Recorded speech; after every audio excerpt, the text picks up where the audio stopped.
오늘 판보라에서는요, 네로라 하는 이 판스트라다무스들께서 자웅을 겨룰 예정입니다. 이름하여 총선 이후 첫 일성으로 본 운명인데요. 수석님부터 기회를 드릴게요. 누구의 발언을 가져오셨습니까? 저는 한동훈 전 비대위원장.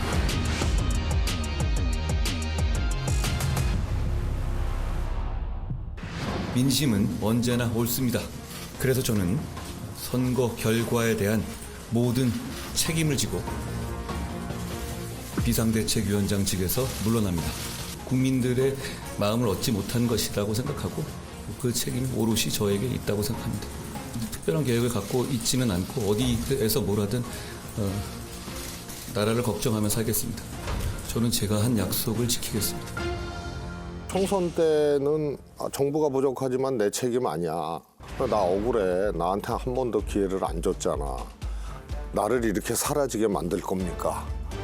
했는데 그 다음날 내 책임입니다 하고 바꿨거든. 예. 그러니까 선거 전 과정을 통해서 여당의 이제 대표로 선거를 이끌면서 하나는 분명히 배운 거죠.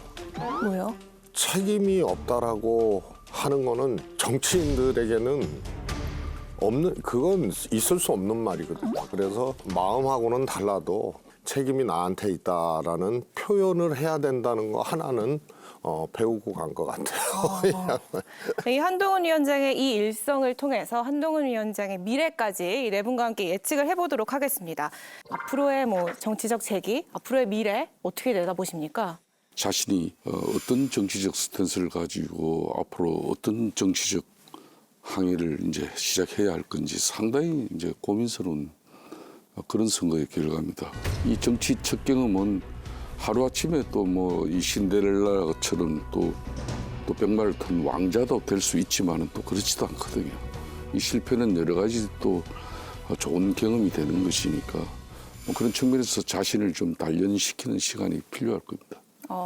위원님 어떻게 예측하세요? 한동훈 비대위원장이 그 검사장을 승진하고 법무장관을 거치고 그리고 비대위원장까지 오는 이 길은 전부 윤석열 대통령이 만들어준 길이거든요. 꽃가마를 타고 지금까지 온 거죠. 그런데 알려지기로는 윤석열 대통령과 한동훈 위원장이 관계가 또 좀 달라졌다고 다 느끼고 있잖아요. 이렇기 때문에 더 이상 윤 대통령이 한동훈 위원장을 어떻게 만들어주기를 기대하기 어려울 거예요. 그렇다면 앞으로 굉장히 난관이 있을 거다. 저는 그런 생각이 있어요. 사실 이분이 구의원 한번 선출직 해보신 분이 아닙니다. 말씀하신 것처럼 꽃길만 걸어오신 분인데 이제 험난한 길인데 이제 이분을 꼽아줄 사람이 없어요. 지금 현역으로 당선되신 분들 중심으로 대권 레이스가 펼쳐질 건데 당연히 한동훈 비대위원장이 다시 들어오려고 하는 것에 대해서는 방어막을 칠 거라고 봅니다. 명분상으로는 한동훈 비대위원장이 이번에 물러나 있어야 되지만은 현실로 보면은 아직도 여운 효과, 잔여 효과가 있습니다. 한동훈 비대위원장 체제에서 졌지만은 또 한편으로 보면 한동훈 비대위원장과 윤석열 대통령과 살짝 분리해서 보는 경향도 있고 그리고 어쨌든 간에 졌지만 또 셀럽이 됐어요.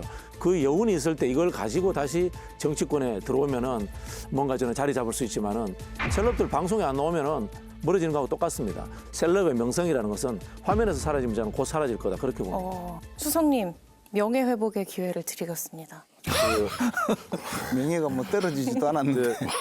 백마 타고 입장했다가 네. 세발 자전거 타고 퇴장한 케이스거든요. 제발 자전거요? 네.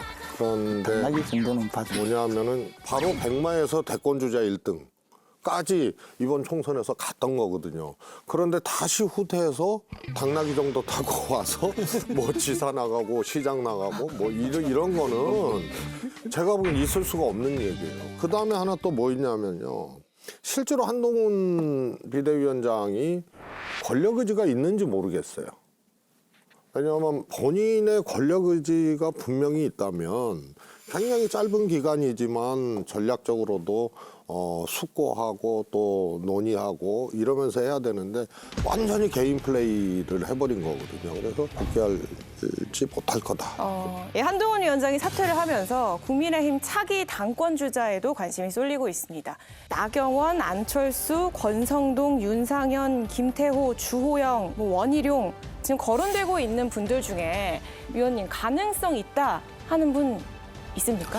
저는 나경원 당선인이 가장 유력하다고 봐요. 나경원 전 원내대표. 이번 선거가 사실 서울 수도권에서 우리 당이 이 역대급 참패를 했지 않습니까? 예.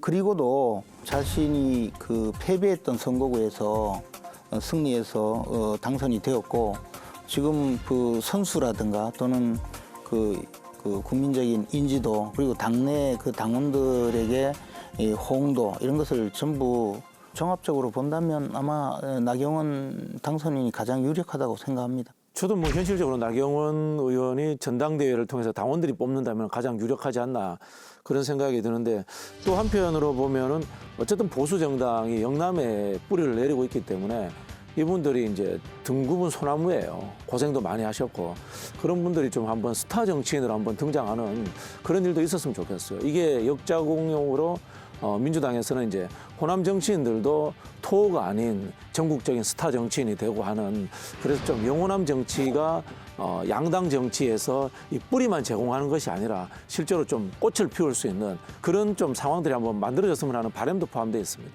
저는 후보자 자체가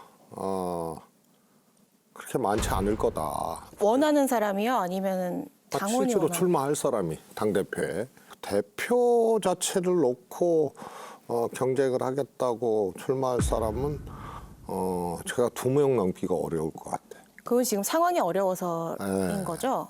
그리고 실제로 이번 당대표는 대선을 치르지 않는 당대표예요. 그래서 큰 매력이 있는 당대표는 아니거든요. 오히려 리스크가 많은 네. 그런 당대표인데 많은 사람들이 도전하겠느냐. 그렇게 보면은요. 거의 뭐 추대까지는 아니지만 정말 이 제한된 후보자들을 놓고 해보나 마나한 게임이 될 가능성이 있다. 그 제한된 후보 중에서 그래도 가능성이 높은 후보를 꼽아 보신다면 제가 초반에 뭘 예측 안 하기로 했어요. 다 틀리니까.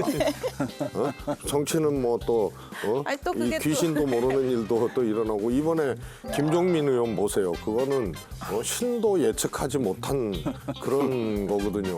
네. 본인도 예측 못했고 김종민 의원님 조상님들도 몰랐을 거예요.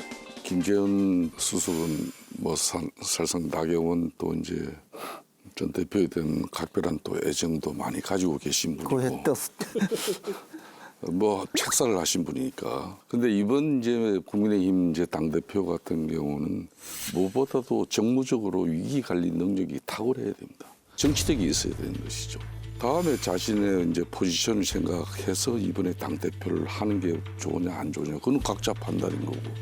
자신이 이제 앞으로 정무적인 판단력이나 정무적 기획력을 가지고 윤석열 또 용산 또 대통령 체제와 당정 관계를 어떻게 가질 것이냐 뭐 이런 여러 가지 고민점이 앞으로 여러 형태로 논의가 될 거예요. 그렇기 때문에 뭐 지금 판도라에서 섣불리 뭐 국민의힘 당대표까지 지금 우리가 예측해 보는 것은 좀 이르다고 봐야죠.